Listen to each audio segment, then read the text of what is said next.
Hi everyone, welcome back to the channel and part 3. For those of you that are new here, my name's Andrew and I have blind cats. I have one-eyed cats and they all live together with the rest of the cat family. The cat coming towards you, the ginger cat, is Harry. Harry's blind. And Harry loves adventure. He loves climbing. He loves rocks, a bit of mountaineering and a bit of potholing as well. How does he do all this? Because he is a cat. And this is what cats do. And it's such a wrong misconception that because they are blind, they can't do any of this. It's wrong that they have been labelled special needs. As I've said to you in many videos, including the last one, blind cats, disabled cats, deaf cats, they are all special. They are not special needs. Their only needs is for us to believe in them and what they can do. You know, once people get their heads around that, then you're on your way to a better understanding of blind cats.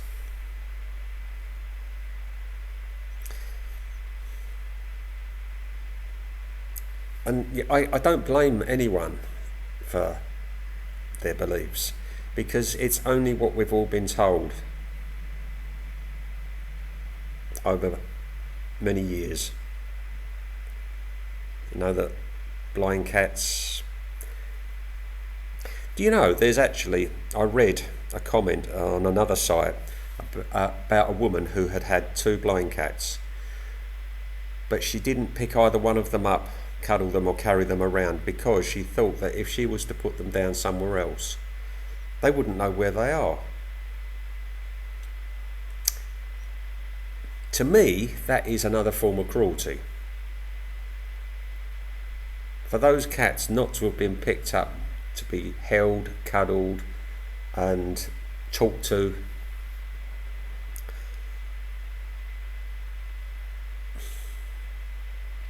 cruel. You know, when a cat comes to me, a kitten comes to me, or kittens, invariably they will go into my bedroom and for 2 weeks quarantine. And when that quarantine is over, I normally make it of a morning. I open the bedroom door, the lounge door, then I let them find their way into the kitchen, which they do. They never have any problem doing it. They just follow the smells. Then they get used to the house. Nowhere is off limits. I'm on one level anyway, but the bedroom, the bathroom, everywhere is open to them, so they get to know where they are. So that there can't be, if I pick them up in the kitchen, take them to the lounge, and they're going to get scared. When we're finished in the house, then we go outside. And I will spend as much time as I can with them, so they get used to their surroundings. I mean, the garden will take weeks, if not months, and they will sniff out every inch of that garden, so they know where the walls are, where the fences are, where the rocks are, trees, obstacles. And when they're satisfied, you know, everything will be mapped out mentally, and then it'll all be committed to memory. And that's how you can see them running around in the garden playing, and they do it. I've got it on video.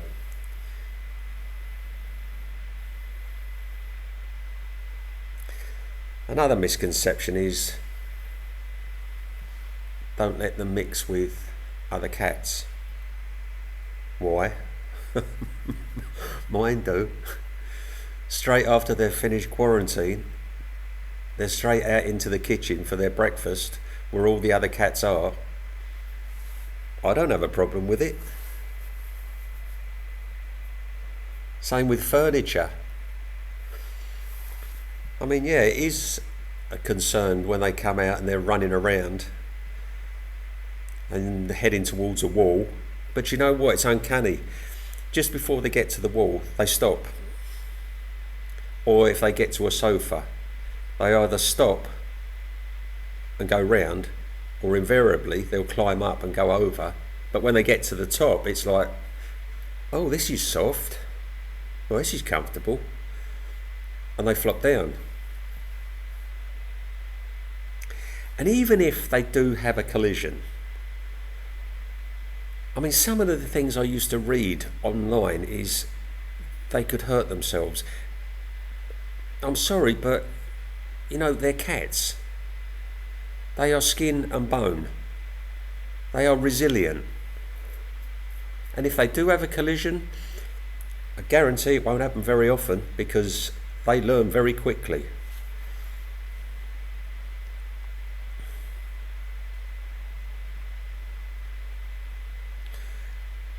As for never letting your blind cats outside, well, I'm sorry, that one got shot down in flames as well.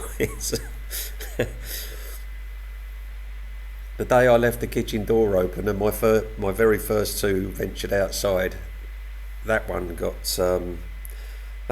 knocked into touch as well.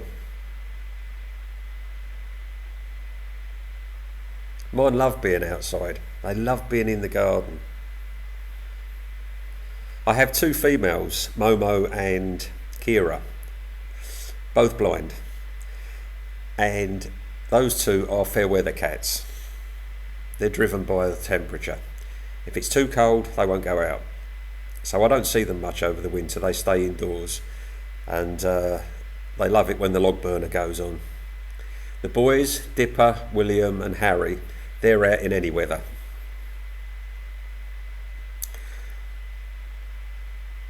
They like to be doing.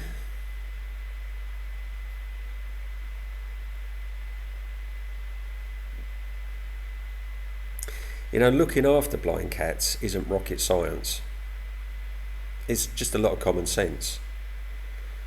And you learn as you go.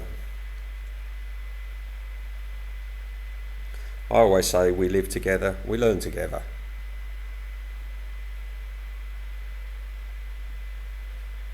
And they learn very quickly.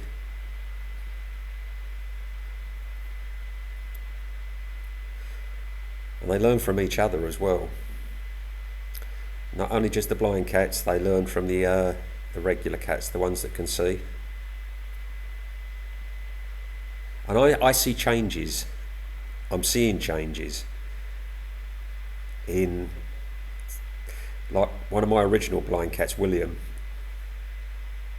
He's now doing things that he's never done before, and that's only since Harry, Kira and Momo arrived last year.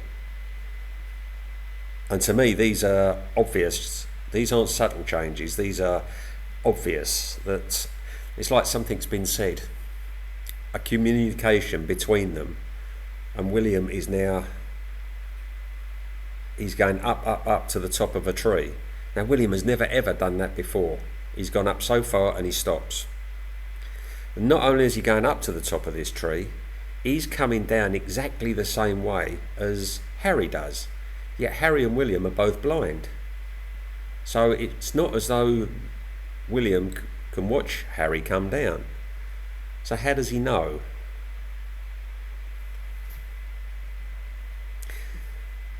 There are more questions than answers. And it's a learning curve. That's why there is no definitive answer, I don't think, to blind cat life. They can't talk, we can't understand. So we have to try and figure out as we go along. I always praise Harry, all of the blind cats, when they come to me, when they've climbed up something, climbed down something, and they love it. But there's no, I don't prefer one against the other. I treat them all the same. Some of the other cats watch, especially Fergus here, and there's a little bit of jealousy can creep in, so all get treated the same. We was coming to the end of our walk, everyone. Hope you've enjoyed the video. If you have, please give me a like and subscribe, and a comment and a view and share. And as usual, we will all see you again very soon.